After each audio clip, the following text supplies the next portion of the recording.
একজন ওড়ার চেষ্টা করছে। মাশাআল্লাহ, সে বড় হয়েছে, ওড়ার প্রস্তুতি নিচ্ছে। ডানা ঝাপটানোর শব্দ পেয়ে আমি তাড়াতাড়ি চলে এসেছি। আমি ভেবেছিলাম হয়তো মারামারি করছে, কিন্তু না, সে মাশাআল্লাহ বড় হয়েছে। এক পিস পাখি আছে, আমার বড় পাখিটার শেষ স্মৃতি।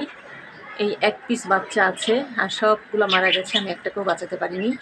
এই একটা আছে, আলহামদুলিল্লাহ ভালো আছে। আমি এই বাচ্চাটাকে কখনোই সেল করব না, রেখে দেব আমার সেই পাখিটার স্মৃতি হিসেবে। আসলে স্মৃতি মানুষ রাখে না, রাখতে পারে না। যাদের স্মৃতি রাখার অভ্যাস, তারা ছোট ছোট জিনিসও স্মৃতি হিসেবে রেখে দেয়। আমার এই জিনিসটা খুবই ভালো লাগে। ভালো লাগা বলতে মনের থেকে ভালো লাগা একটা কাজ করে, একটা কষ্টও কাজ করে। জিনিসটা নাই, কিন্তু তার স্মৃতি তো আছে, তাকেই রেখে দিই। ওকে দেখলে আমার আগের কথা মনে পড়বে, সেই মা পাখিটার কথা মনে পড়বে। এভাবেই তো মানুষ বেঁচে থাকে, বুকের ভেতর আশা নিয়ে, ভরসা নিয়ে, ভালো লাগা নিয়ে। অনেকে এ ধরনের স্মৃতি রাখতে পছন্দ করেন না। তারা বলে থাকেন, জিনিস নাই স্মৃতি রেখে কী লাভ।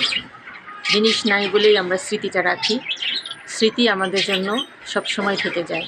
জিনিস হারিয়ে যায়, কিন্তু স্মৃতি হারায় না। মনের ভেতরেও থেকে যায়, চোখের সামনেও থেকে যায়। রাখতে জানলে এভাবেই রাখতে হয়। কি বলেন? আজকে ভিডিও এখানেই শেষ করছি। আল্লাহ হাফেজ।